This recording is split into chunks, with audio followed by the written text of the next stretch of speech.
From To Keto LLC, it's Keto Woman Podcast with Daisy Brackenhall. Hello, Keto lovelies. I'm Daisy Brackenhall, and I've spent most of my life struggling with my weight and confidence, and I've always had a difficult relationship with food.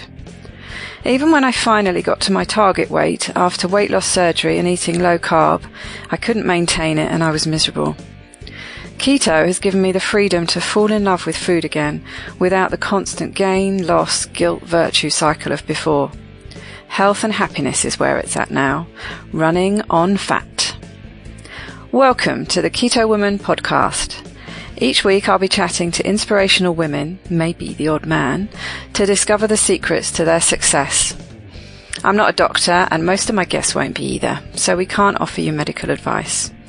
It's always best to work with your own doctor because they know you and have access to the bigger picture. This week's extraordinary woman is Joie Vawter. Joie is a native of Michigan. She loves life, her husband, 2 kids and 2 puppies. Joie is an innately curious person and she has honed many skills over the years that interest her. She's a lifetime learner and this is her main hobby. For her sanity, Joie teaches dance to kids, has a ministry for prayer and officiates weddings. She recently added nutrition coach to her list as well. Joie lets off steam lifting weights and dancing ballroom and Latin socially. Welcome, Joie, to the Keto Woman Podcast. It's lovely to have you here today. Thank you, Daisy. I'm thrilled to be on your podcast. So why don't you tell the listeners a little bit about yourself? Sure.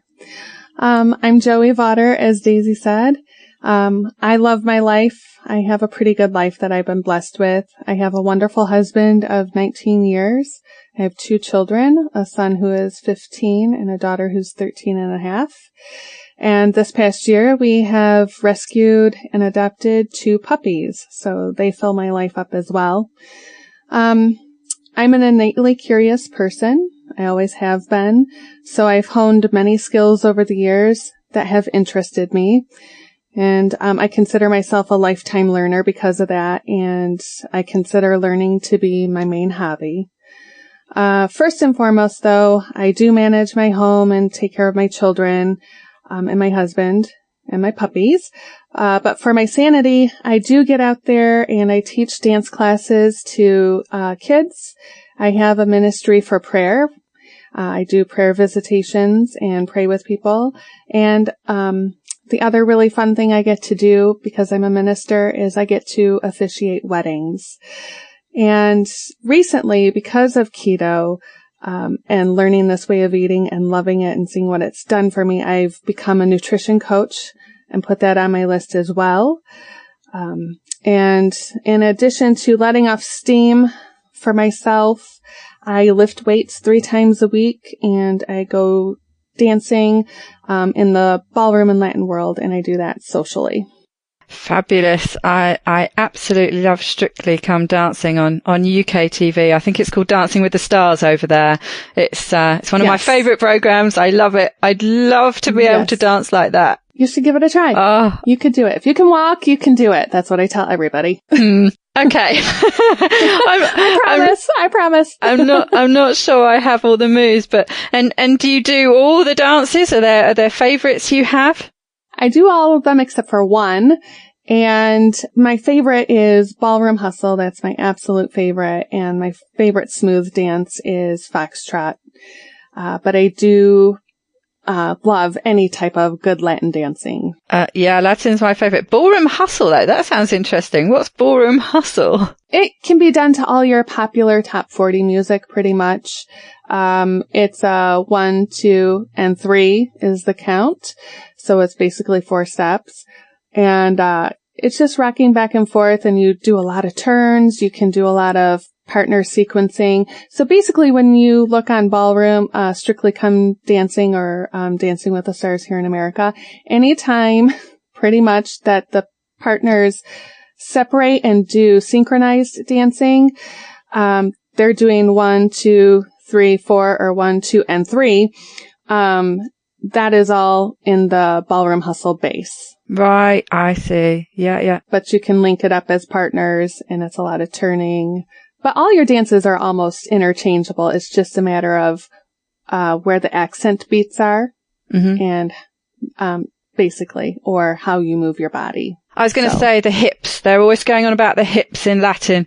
Oh, yeah. And I tell you, my absolute favorite that I'd love to watch and I would love to be able to do is the Argentine tango. Yeah, that is a phenomenal dance. So sexy. Yeah.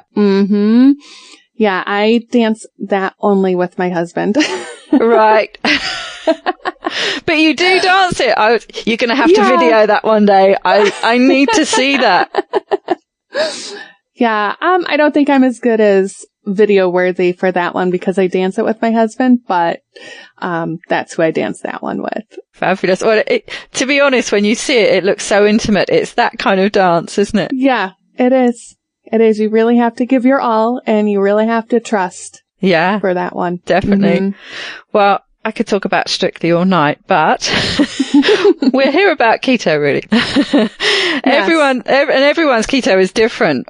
So what does it mean to you, and what does your keto look like on a day-to-day basis? Yep. So for me, I'm basically a daily intermittent fast person. It fits into my life really well.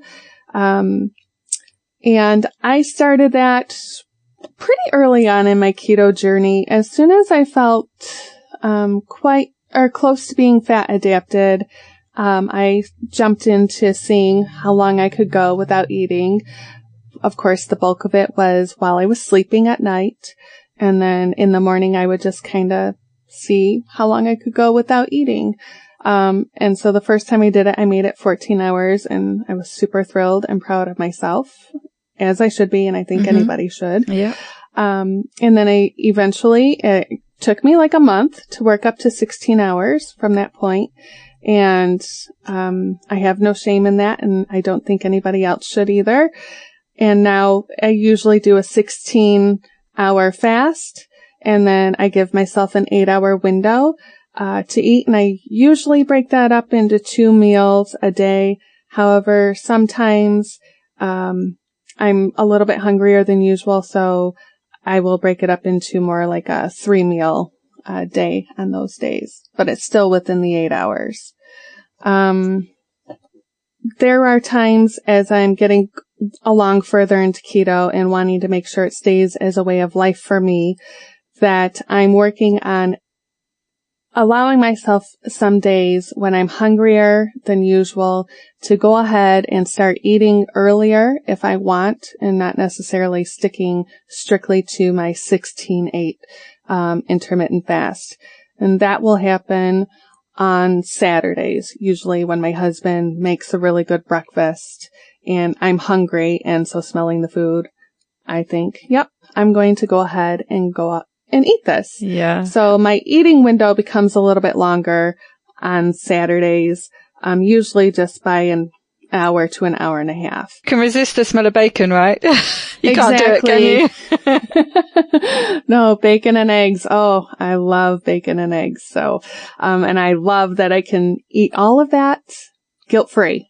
Absolutely. Without a worry. Yeah. And so also, as I've gotten further on with keto, it has become a very liberating and satisfying thing for me to be able to eat this way, because I've also learned that calories in, calories out does not rule this way of eating.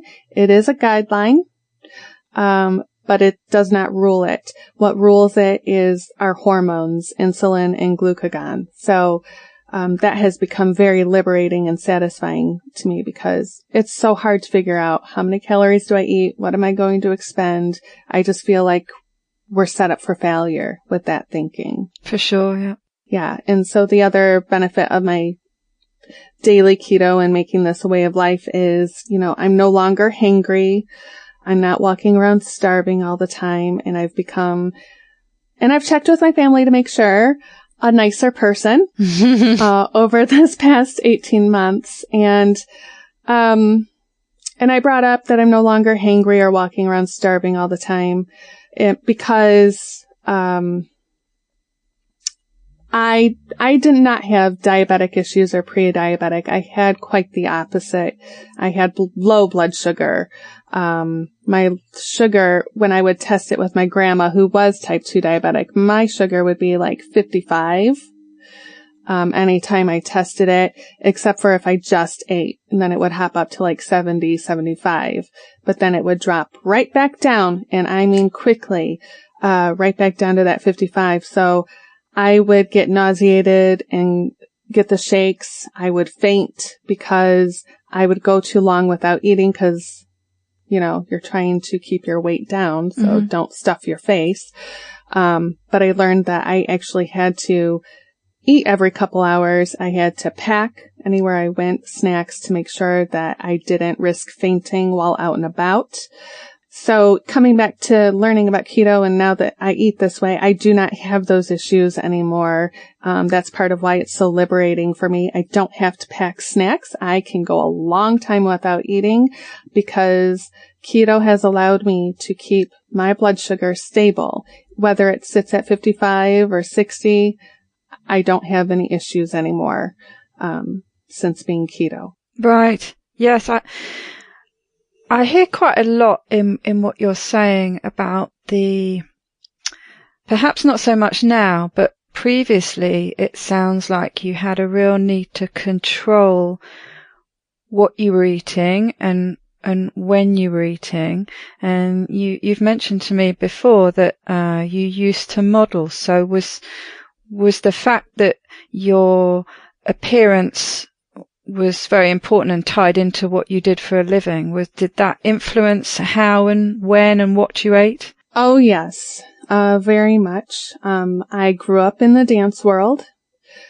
So, you know, you never wanted to get too heavy to be in your leotard and tights in front of everybody in class. Right. I never had pressure to be super thin or super low weight in class. I don't want to give that misconception. It's just something that I think you put on yourself, that you don't want to look bigger than anybody else, or too big. The costumes, you know, they're not made for really heavy people. So you want to be conscientious about how your body looks and what your weight is. And then I moved right from the dance world into teaching dance and then also into the modeling world.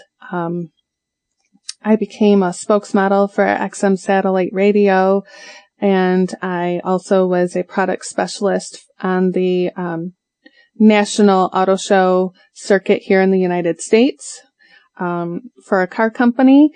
And it's not that they would tell you you're too heavy or anything like that, but they bought your uniforms for you, your really right. nice, expensive suits. Yeah. You'd get measured and they would be tailored to you. And so if you put on the pounds or anything like that and they had to get your clothing adjusted, they're not going to be really happy about it. And of course you feel awful. So, I'm not going to say they were loud about keeping your weight down or things like that, but it certainly was, definitely an indirect message about you better stay the size that we hired you at. Yeah, I can certainly hear that undertone just in, well, a combination really of thoughts that you're putting on yourself, but also just those unwritten rules that sound like they're running through the job description. Even if they're not overt, they're certainly there. Correct. And, you know, I didn't like to stay as product specialist or spokesperson with these companies. I did not have to re-audition every season, but my size could not change in between seasons. So, you know, you had to keep everything relatively consistent because what they would do is they would just put your size in and order you your uniform for that year. And once again, you better fit into it. And if you don't, you better figure out a way really quick to do so. Right. And so maintaining that size that was dictated really for you, although you know, to a certain extent, you came in at whatever size, but you really had to be strict about maintaining that. How did you do that? Was that easy? How did you do that nutrition wise? Yeah, at first it was easy because when I joined the modeling world, I was just a fresh 19-year-old. So I had a pretty darn good metabolism. I had just come off of, you know, dancing a lot in the dance world. I'm still teaching dance classes, so still being very active with my body. So burning a lot of calories. So of course this is when you think calories in, calories out, because I am exerting tons of energy through activity all the time. So eat whatever you want when you're hungry, whatever satisfies you and gets you through. So yes, I was kind of lucky that way, but I also look now that not so much, because it primed me for being a really, really good overachiever of the standard American diet, because I always had an awareness of food guidelines and nutrition. And so those were my food guidelines. That was my nutrition information for many years. And I can tell you, with my low blood sugar and having to eat every 2 hours and making sure I'd stayed a certain way, I was an overachiever. So meaning I would eat whatever I wanted basically until after I had kids. And then things changed. But I was a real sugar hound, because that was the quick way to fix the low blood sugar, and I didn't understand what I was doing to myself. So that's why I say it wasn't the best priming, because as you get older, I was abusing my metabolism, and I didn't know it, because everybody in the nutrition world is telling me I'm doing right. So now I know that I was horribly abusing my metabolism. Yes, it's crazy, isn't it? They talk about getting your blood sugar back to where it needs to be when it's low by having some sugar. But then what they don't say is what that does. It spikes it really high. And then what follows that is a crash which takes it lower. And then how do you fix that? You have more sugar. And so it goes on and on and on. So all you're doing actually is exacerbating the problem, knocking your metabolism by doing it for years and years and years, which presumably is one of the reasons why things change for you. I should imagine that big hormonal shift with pregnancy was potentially another reason, because that's often, isn't it, when women notice a change in how easy or difficult it is to regulate their weight. Yes. With my first pregnancy, it was easy. Even though I gained I want to say about 70 pounds. It came off very fast. I breastfed my son on demand. And so I just ate whatever, whenever, and it was falling off of me regardless. I was back to my pre-pregnancy weight, within 9 months, only to turn around and find out I was pregnant again. Start all over again. And so this time, I think I only put, 40 pounds on with my daughter because of the joys of still breastfeeding that whole pregnancy with my son. Right. And then I had her, the weight came back off. And what became tricky for me actually was when I weaned them from breastfeeding, and my appetite did not go down as well. And then I saw weight gain all of a sudden. Oh, so that was the shift. So you don't have that counterweight of the breastfeeding to take the weight off. Right. That makes sense. Right. Yeah. So I dove back into all my activities. As soon as I felt that my kids could go a few hours without me. And I saw a little bit of a result, but nothing like before whatsoever. That must have been a bit of a knock to your confidence, having always been able to maintain your weight or get it back to where you wanted it to be with relative ease. Now all of a sudden not so easy. What's going on? And of course, usually the natural reaction to that is, what have I done? What am I doing wrong? Yes. Total 1000% blame game on myself. And as if I didn't already have the mean talk to myself before when things were going good, just to ensure that I stayed doing well with my body and things like that, and try to remain competitive and relevant in the world that I was in, that only increased. And I would say probably by like 100-fold, because I had all kinds of new ways to be mean to myself in my head. So yeah, that was, not only am I having a physical struggle that's new to me, because I'm not seeing the weight come off easily, I'm adding to this internal struggle that I've always had in my life. And it's only getting worse as I'm failing on the physical part. So, yeah. So that's difficult. That's something that I'm working on to fix in my life. Yes, that sounds like it could easily be something that derails you and has lasting effects unless you work quite hard to counteract it and get things back on track. It's all very well other people saying to you, yeah, hold on, you're actually doing fantastically. You've just produced, well, not just obviously, but at that point, you're a new mum. You've produced 2 human beings. You're amazing. But unfortunately, that voice isn't the one that's ringing in your head. Right. Yeah. And, it was getting out of control, back then. And that was like 2008, 2009, that it was really getting bad.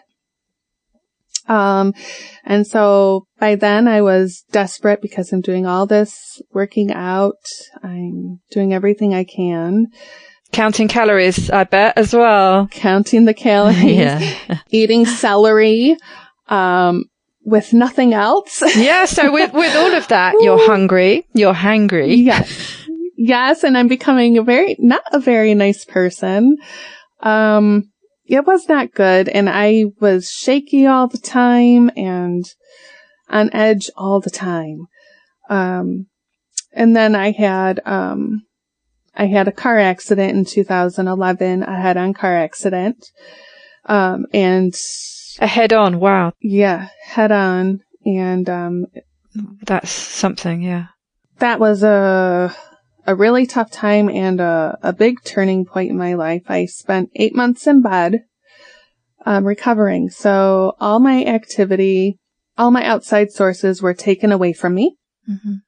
And you were used to being a very sociable person, and I know you really feed off other people. Dancing, dancing, talking with people, whatever, I enjoy, I'm an extrovert, so that's how I charge up my life. And I found myself in bed. I couldn't do much. My injuries were so that I could not sustain my skeletal system, my spine, for any length of time.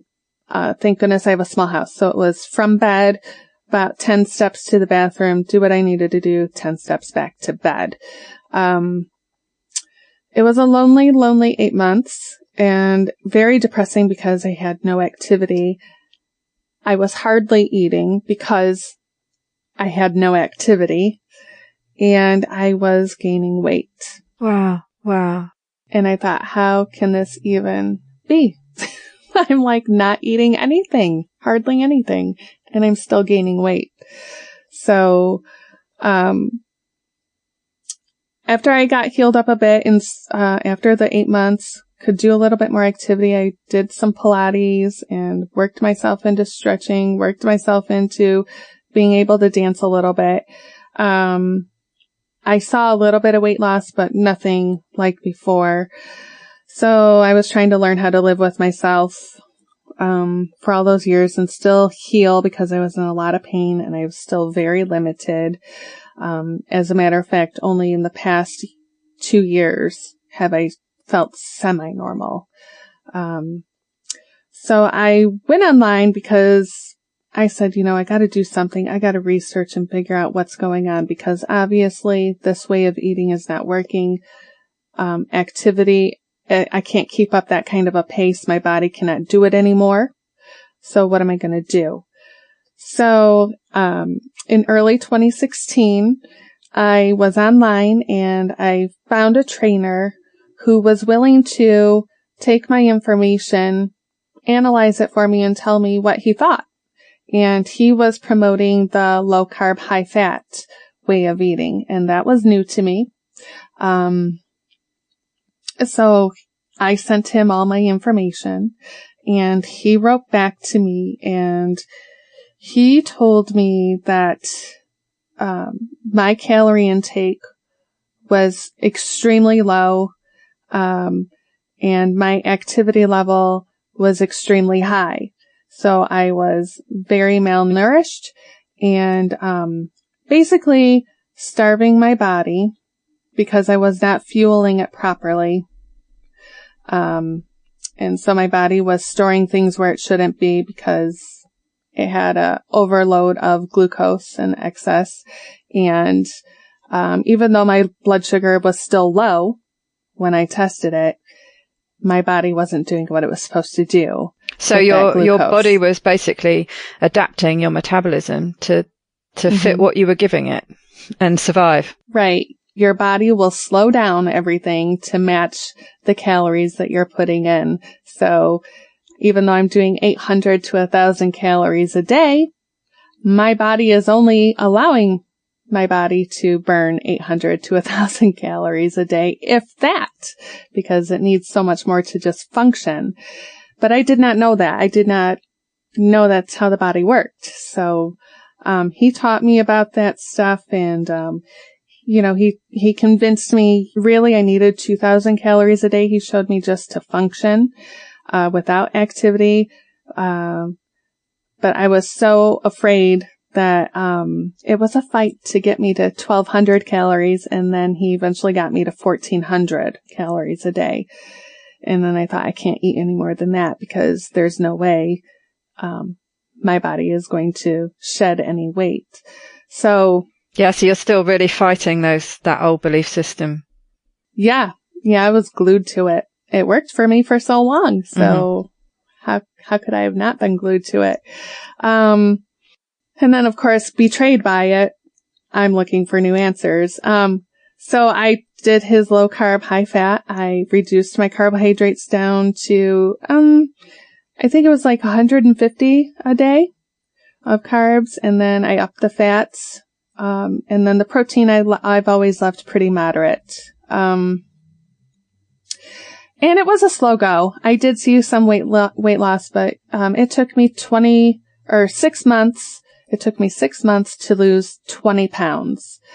And I know a lot of people would say that's nothing to sneeze at, but it seemed like an eternity to me, compared to what I was used to.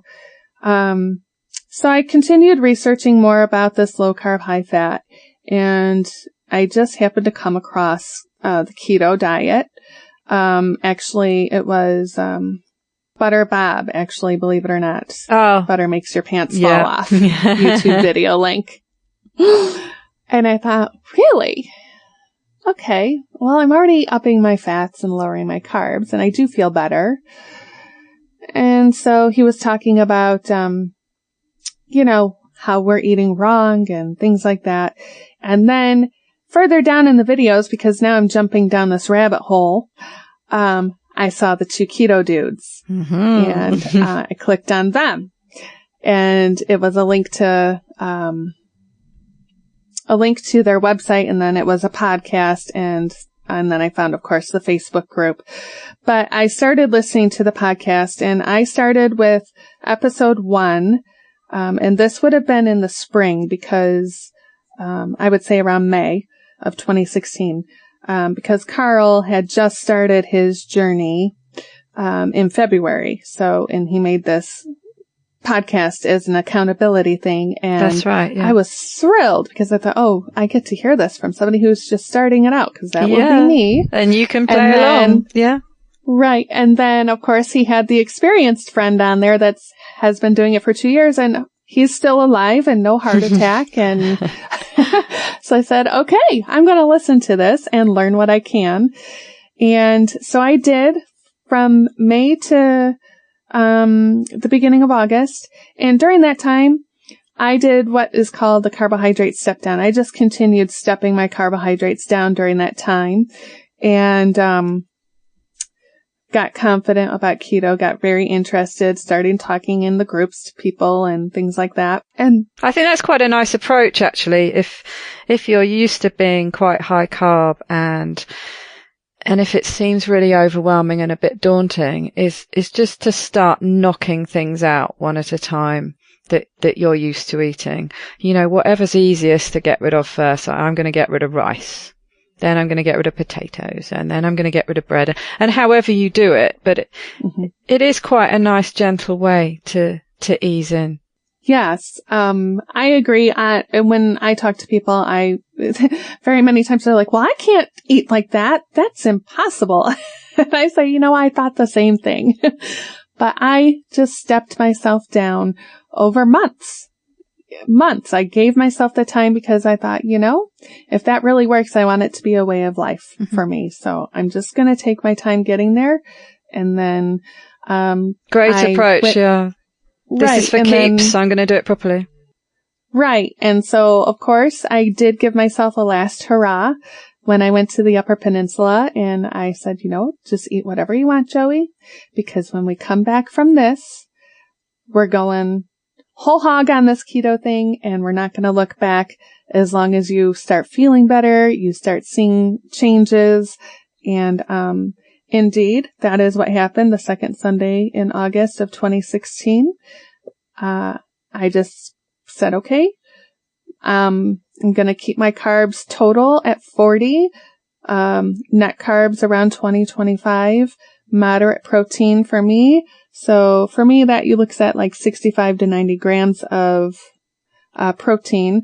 I do try to stay closer to 75 grams. And then high fat is usually at least whatever I have in protein, I have in fat, or I double it, just depending on how hungry I am that day.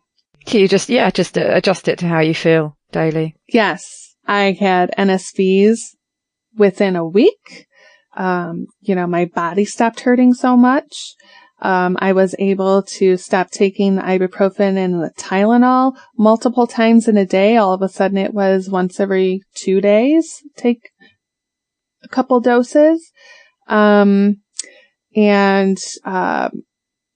else did I see? Oh, yes, my weight, started moving, like a pound every couple weeks, which I know some people might say is slow, but for me, that was fantastic because that was movement that I hadn't seen at that pace in a very long time. I think that's fantastic for anyone. I think, that a pound a week is great. You sustain that over a period of time. It adds up, doesn't it? It does. And I always want to tell people, because I hear, I only lost this much weight. I only lost 9 pounds in a month. My heavens, that's awesome. Movement. And it's trending in the right direction, which is, of course, the direction you want it to be trending in, whether it's maintenance mode or you need to gain weight so it goes up, or you need to lose weight so it goes down. It's, where you want to be. But most importantly then, it sounds like the thing that had the biggest impact was a change in the pain that you had all the time, this chronic pain that you were dealing with. That must have felt incredible to start losing that. It did. Like, I was waking up with much less pain. I wouldn't say I wake up pain-free, but when I am not any longer laying in bed for a half hour, convincing myself, get up, you'll feel better. And I'm just getting up and happy that I'm not in so much pain. Yeah, that was my, my moment, my aha. Like, yes, I need to continue eating this way and see where it goes. No going back. Right. And I haven't. I've stayed in nutritional ketosis, pretty much since August 2016, as soon as I got into it. And the most I've ever left nutritional ketosis would be for like a couple hours. And then I just simply fast until I'm back in it, which is usually easy because when I notice I'm out of ketosis, it's almost time for bed. So I just go to bed and I sleep it off. So, So that's the other thing as I'm moving along in keto is ultimately I want my body to be able to switch between both fuel systems efficiently because I want this to be a way of life. So if at one point I'm at this phenomenal celebration and I know this baker is amazing and whatever they bake is going to be worth going into my body, I'm not going to deprive myself of that. I'm going to go ahead and enjoy it for that moment. And I'm not going to consider it a cheat. I'm just going to consider it enjoying life, and taking an advantage that my body has two fuel systems to work off of. 80 to 90% of the time, it's fat. And then there's that 10 to 20% that will be glucose. But I'm not going to worry about it anymore because I know how my body works and how the metabolism works now through all the research that, it's allowing me to be nicer to myself also in my head. And I'm not beating myself up anymore about it. Well, I do sometimes and I catch myself, but not so much anymore. Yeah. And again, that's how we are so different as individuals come in. You don't have a history of insulin resistance. So for you, having those few bites of something that is quite loaded with carbs and is going to send your blood sugar up, you don't have to worry in the same way as somebody who's coming back from type 2 diabetes, for example, would have to worry. So that's where it's so completely individual, isn't it? And how advice really cannot be standardized. And as you've mentioned, you had all these different issues with that strict and stern voice in your head. So for you, having something like that from time to time is actually a good thing because it's dealing with those voices that you need to keep drowned out. Yes, correct. But I will say that I'm very picky about what I'm going to indulge in that is higher in carbohydrate or sugar because of the low blood sugar. I don't want to experience that sudden drop. So I can tell you on my hand 2 times. It's coming up again this year, but at my husband's work party, there's a really good baker at this restaurant that they have the party at who makes a homemade key lime pie, like the real deal key lime pie, all from scratch. So worth having the one slice, but actually I split it with my husband, so it was half, and that was fine for me. That was enough. And then the other time was we went back to the UP, and they have hard-packed ice cream that is only in the UP. It doesn't go south of the bridge. And so I let myself have 2 ice cream cones. I ate the one in full, and then the second time I went to have it, I didn't finish it. I actually ended up giving it to my son because I said, it was great, but I don't need it anymore. Mm-hmm. So those are the 2 times that I, if anybody wanted to call it go off rails, but I call it, utilizing the other fuel system, and my body seemed to have handled it well. And I noticed I've become more sensitive to signals of, okay, you've had enough. And I think that has helped me with my blood sugar as well. So it doesn't get super spiked, just moderately, and then it's not as big of a drop. And I found also, N1 for me, is if I eat some extra fat at that time, whether it be, a pat of butter or some macadamia nuts, something like that. When I indulge in that, it kind of helps that sugar load as well for me at that time. So I don't think it goes as high. Mm-hmm. The other thing I do is I'll fast that day a little bit too, a little bit extra long, so that everything is on the lower end to start with. But that's my N1. Like you said, I don't know how that would work for anybody else, but that's how it works for me. And it doesn't matter because it's what works for you right. that's important. Yeah. Yeah. So that's been my journey. And so I know one of the things that you've really enjoyed getting back to doing, because I've seen a wonderful picture of you with your little kiddies that you teach to dance, and I'll put that in the show notes because it's a fabulous picture. I love it. So that's Thank obviously you. something you've got back to doing. Tell us a bit more about that. Yeah. So I teach kids in the community, basically. Through a lot of homeschool co-ops, I teach their ballet dance classes, and if they have hip hop, their hip hop classes, in addition to worship and praise choreography classes. And I also will substitute in studios around, when they need a substitute teacher. But yes, I love working with kids. They, light up my heart. They have so little inhibition about things and how they move their body. Whatever I give them, they go all out and they just will do it. And not so much for me, just because they've been given permission. Yes, go do this, do X, Y, and Z. And of course they do feed off of my smile or my encouragement, but it's just awesome to see them say, oh, I can do that. All right, watch me. And I love that about kids, and I love the feedback I get from them. Like, well, Miss Joey, that was really cool, but do you think we can do it like this next time? Because I want them to use their imagination and their creativity and understand that it's valid. So whenever I can use their suggestion, I'm going to use it for them. And that's nice, isn't it? Because it really feeds into their confidence as well. Yes, and they light up. They love the class more. They're going to want to come back. And of course, I want them coming back, because if I don't have them to work with, then I'm not teaching the classes.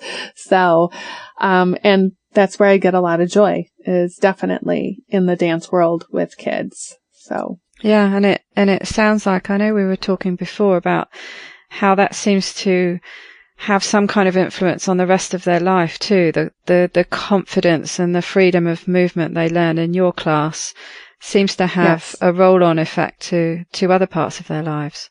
Oh yeah, definitely. Even for myself in my life in dance, I was incredibly shy. Even with my parents, I would whisper talk and barely whisper talk because I was afraid to talk. I just felt like nobody really wants to hear what I have to say, or it's not important. And so dance gives you a voice, through movement. And then secondarily, as you start vocalizing your ideas about dance, and somebody is there to validate that. And then of course that will cross right over into other things. And people will say, my kid is so different on the stage. They're a star on the stage, but they're so quiet everywhere else. And I always have to tell parents, don't worry. I was the same thing, a star on the stage and so mild in person. But you would never guess it now if you met me or heard me talk in front of people and officiate a wedding or teach a class, or pray with people. You would never guess it because it's just something that was honed over time. And my parents saw that it was something that was important to my life. They saw that it allowed me to blossom and get out of my shell little by little each season. And as the studio saw, fit to give more responsibility or ownership in dances and demonstrating in other classes and learning to assist and learning to teach. So yes. And then it, encouraged me to go take, a speech class in high school to learn how to speak in public and give a speech. And then that blossomed into me going to be the spokesperson. Actually, my first spokes job was for my parents' business and going to the vendor show and speaking on their behalf about their company. and honing my skills that way, and then eventually teaching all the dance classes, and then eventually auditioning for the auto show and for XM satellite radio.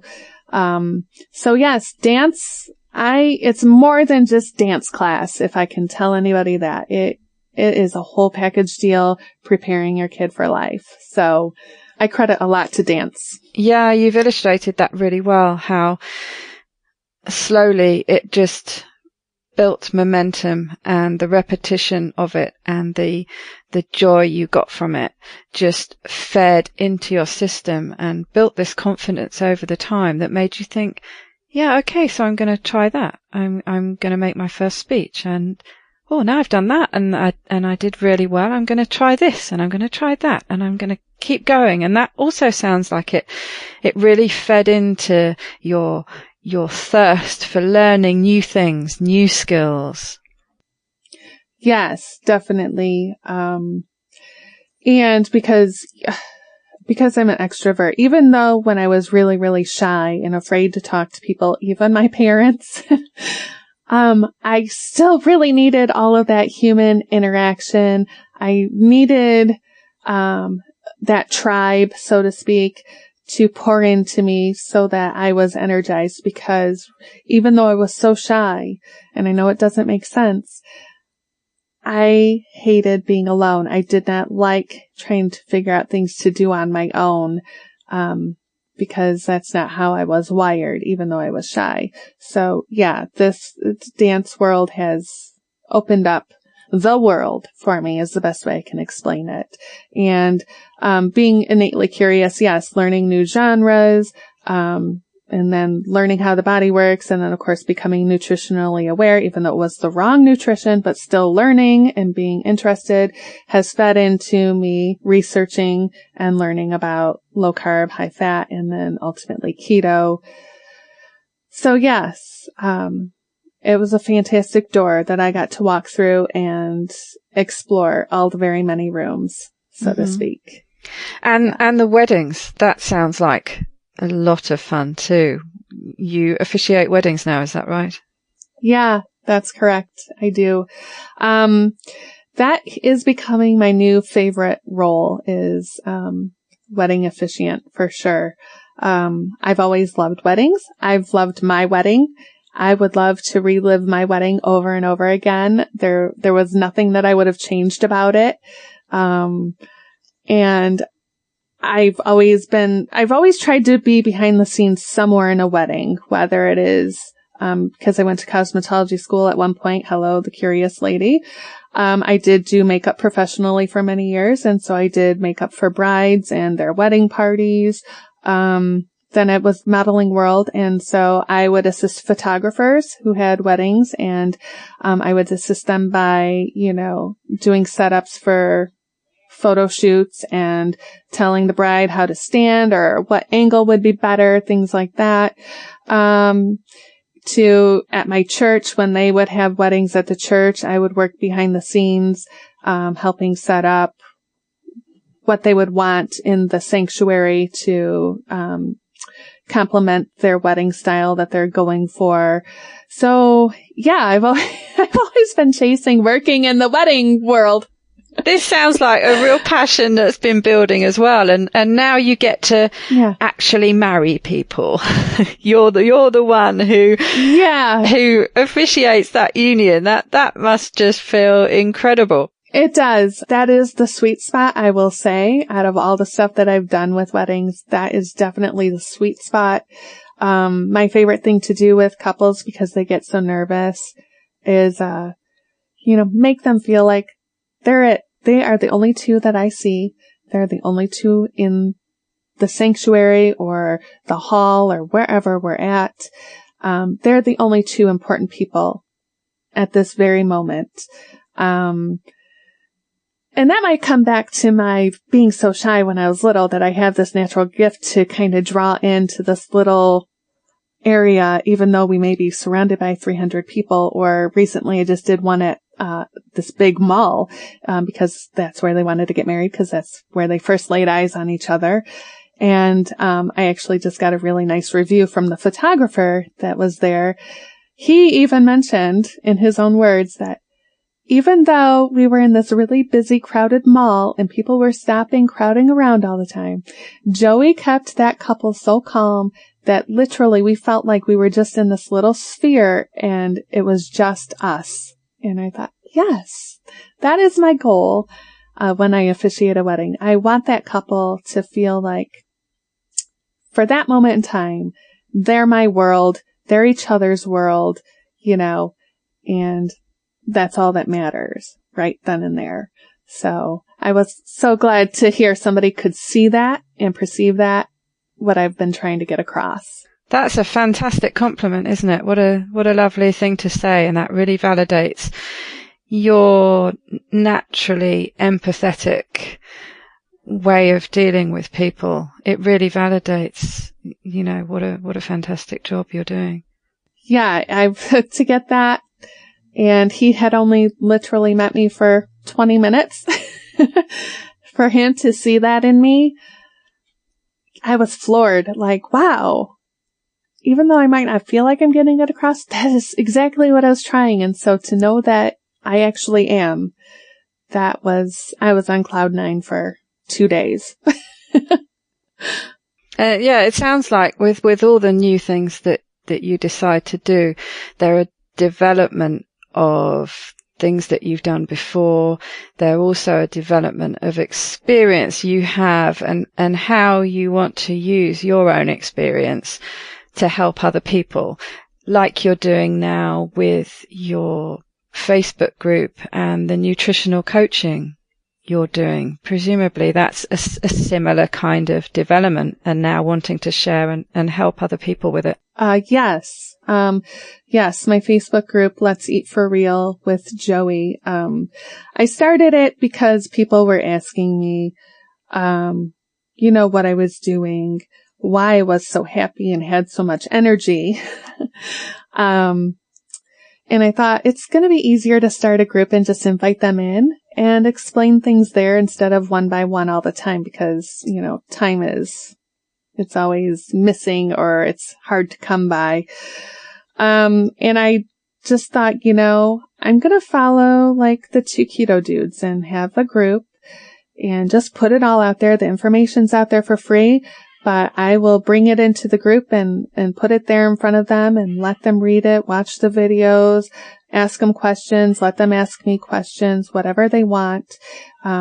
Because I appreciated that about 2 keto dudes, that they just laid it out there for you, for free.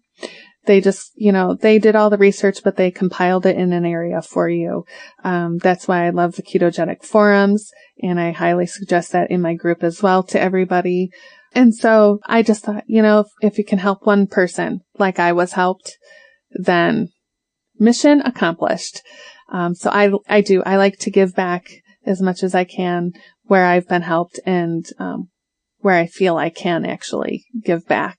Yes, and I like it. I've seen how, you're very personal and personable and make nice live videos talking about different subjects and showing people different things. Like I think you were cooking some scrambled eggs the other day. I was watching along with you as you were cooking scrambled eggs. But it's nice deal with all sorts of different levels and just invite, like you say, inviting people into your world and just giving them a taste of what you're doing. Yeah. And hopefully, that's going to influence them in a positive way. Yeah, I hope so. I don't know about that video. It's definitely not nearly as polished as say what the 2 keto dudes would do, but I'm trying, I'm putting it out there and, that's about the extent of my cooking skills, by the way, scrambled eggs.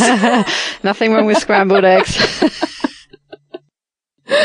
So, but yeah, I'm enjoying it. I'm sure that, as I continue along, you learn, you gain experience, things will polish up and, you learn. Every time you do something, you learn from it and you continue on and for the next time it's better. Yeah. So and practice makes perfect. Absolutely. Well, yes. It's been fascinating hearing about the many, many things that you've done and and are still doing and carrying on learning new things and starting new interests. So what would be your top tip to give to our listeners today? I know it's going to sound weird, my first one, but keep it simple. Well, all the individual things, keep them simple. Right. So for me, when I say keep it simple, when I eat a lot of the same meals because I know they work for me. I don't have to think about it. I just do it. So I'm not always looking for new recipes. That's too much for me. So I keep it simple. I don't bring a lot of things into the house. I keep it simple. I don't shop for fun. I shop for purpose. Just keep it simple. That way I don't have a lot to clean up. That makes sense. Yeah. So it's kind of right. Know yourself and keep it simple right. for you. Yeah. Right. And then of course, live with passion. So I will not do anything that I don't have passion for. And I encourage others to not do anything in life that you don't have passion for. And then also with compassion. So I naturally just have this big heart. I'm very empathetic. So therefore I'm quite compassionate with people. And, that's how I like to live life. Keep it simple, live life with passion and compassion. So therefore my meals are simple with keto. We'll go back to keto. I'm very passionate about keto and the way of eating. And I'm very compassionate in the fact that I want to tell the world, or at least one person, about this way of living and how it's changed me. So, yeah. Oh, that's fantastic. And it's very apparent to me that you do live your life by all those standards. And I can hear the passion and the compassion that comes through in everything you do. So thank you so much for sharing all that with me today. It's been a great pleasure. Thank you, Joie. Yes. Thank you, Daisy. It's been, an awesome time for me. I really appreciate the opportunity that you gave me today to share. Lovely. Thank you. To get the resources and links from the show, please go to ketowomanpodcast.com. Do you want to be one of my extraordinary women? Maybe you've got an idea for a show, a topic you want to hear about. Let me know how I can tickle your earbuds by dropping me a line at daisy@ketowomanpodcast.com. If you fancy joining me on this exciting adventure and help create new shows, head on over to my Patreon page at patreon.com/ketowoman, where you can make a monthly contribution. You can also simply hit the support button on the website.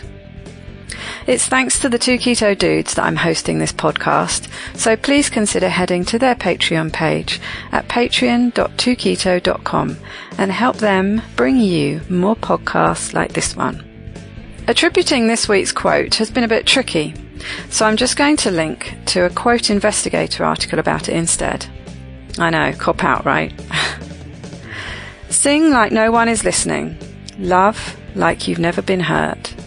Dance like nobody's watching. And live like it's heaven on earth. Bye-bye, Keto Lovelies.